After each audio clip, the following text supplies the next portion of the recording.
اسرائیل کے خلاف دنیا بھر میں بڑے بڑے احتجاج ریکارڈ کروائے جا رہے ہیں، اور سوال یہ اٹھتا ہے کہ کیا وجہ ہے کہ پاکستان میں اب تک کوئی بڑا احتجاج ریکارڈ نہیں کرایا جا سکا ہے۔ ابھی تک کوئی دبنگ سا جواب بھی نہیں دیا گیا ہے، کوئی وارننگ بھی نہیں دی گئی ہے، یا کچھ اس طرح سے کوئی بات، کوئی بیان، کچھ اس طرح سے کچھ نہیں آیا ہوا جو کہ آنا چاہیے۔ کیونکہ قائد اعظم محمد علی جناح بانی پاکستان نے یہ بات کہی تھی کہ ہم کبھی بھی اسرائیل کو تسلیم نہیں کریں گے جب تک فلسطینیوں کے ساتھ انصاف نہ ہو جائے۔ لیکن اس بیان کو، یا یہ جو نظریہ تھا، اس کو اگنور کرنے کی شاید کوشش کی جا رہی ہے، یا اگنور ہو رہا ہے، یا جان بوجھ کے کیا جا رہا ہے، یا اس کے پیچھے کیا وجوہات ہے، عوام یہ جاننا چاہتی ہے۔ آج پاکستان میں قائد اعظم کا یہ پیغام جو کہ دیا گیا تھا، شرمندہ ہوتے ہوئے دیکھا۔ پاکستانی قوم آج بہت زیادہ شرمندہ ہے، اور بالکل شرمندہ ہونا چاہیے، کیونکہ قائد اعظم نے یہ بات کی تھی، ان کا یہ فلسفہ تھا، ان کا یہ پیغام تھا۔ آج جب احتجاج کے لیے لوگ نکل رہے تھے تو یہ مدعا امپورٹنٹ ہونا چاہیے تھا کہ فلسطین کے حق میں یہ ریلی نکالی جا رہی تھی، یا یہ احتجاج کیا جا رہا تھا۔ فلسطینیوں کے خلاف یہ احتجاج نہیں کیا جا رہا تھا، بلکہ اسرائیلیوں کے خلاف یہ احتجاج کیا جا رہا تھا۔ تو پھر کیا وجہ ہے، کیوں پولیس حرکت میں آئی، کیوں لوگوں کو گرفتار کیا گیا، کیوں لوگوں کو جیلوں میں ڈالا گیا، کیوں ان کے اوپر پرچے کاٹے گئے؟ تو یقینی طور پر قائد اعظم آج شرمندہ ہوں گے، اور وہ کیوں نہ ہو، کیونکہ ہم نے تو شرم بیچ دی ہے۔ اسرائیل کیا کرے گا فلسطینیوں کے ساتھ انصاف؟ کیا ہم اپنے لوگوں کے ساتھ انصاف کر رہے ہیں؟ کیا ہم نے اپنے لوگوں پر ظلم نہیں ڈھائے ہوئے؟ کیا ان کے گھروں کو نہیں توڑ رہے؟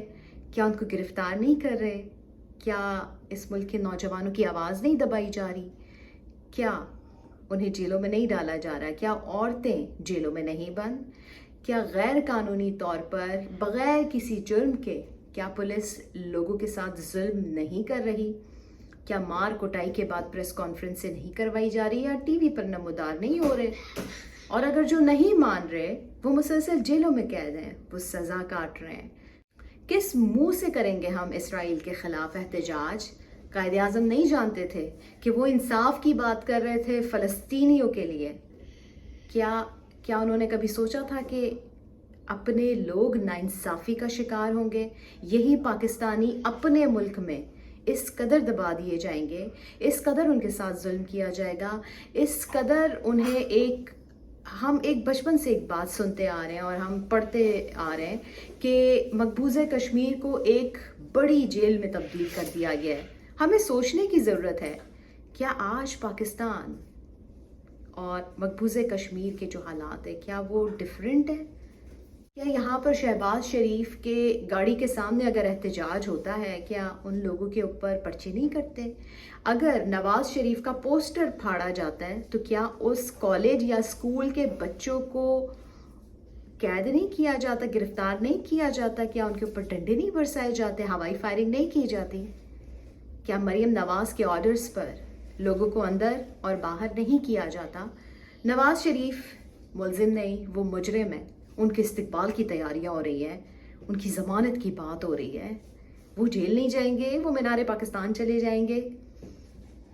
کیا یہ انصاف کے ساتھ اس عدالتوں کے منہ پر تماچا نہیں ہوگا؟ یہ سب کیسے ہوگا؟ ایک بندہ جو ڈیل کر کے گیا، وہ ڈیل کر کے واپس آ رہا ہے، جس نے ملک کا کباڑہ کر دیا۔ اس 1.5 سال بھی اسی کی حکومت رہی، اسی نے ساری اہم تعیناتیاں کی، اسی نے ہر فیصلے کیے۔ یہاں سے جو ہے وہ وفد جاتا تھا وزیر اعظم شہباز شریف کی سربراہی میں، وہاں پر اجلاس ہوتے تھے لندن میں۔ تو یہ اب کس کو بے وقوف بنا رہے ہیں کہ جی نواز شریف کے پاس ہر بیماری کا علاج ہے، وہ آ رہے ہیں اور سب کچھ ٹھیک ہو جائے گا؟ یہ سب کس طرح سے ہوگا؟ یہ کیوں عوام کو پاگل سمجھتے ہیں؟ یہ کس منہ سے انقلابی بن کر واپس آ رہے ہیں، اور کس منہ سے انقلاب کی باتیں کریں گے؟ میں سمجھتی ہوں انہیں سب کچھ چھوڑ کر سب سے پہلے یہ کرنا ہوگا، سب سے پہلے انہیں خود کو ایجوکیٹ کرنا ہوگا، کیونکہ عوام کا جو لیول ہے وہ بہت اوپر چلا گیا ہے۔ ان کا لیول ابھی تک یہیں پر ہی ہے، اسی دڑبے میں ان کا آئی کیو لیول جو ہے وہ بند ہوا ہے، اور وہ اس سے نکلنے کی کوشش نہیں کرتے۔ یہ بہت پیچھے رہ گئے ہیں، کیونکہ یہ جس قسم کی باتیں کر رہے ہیں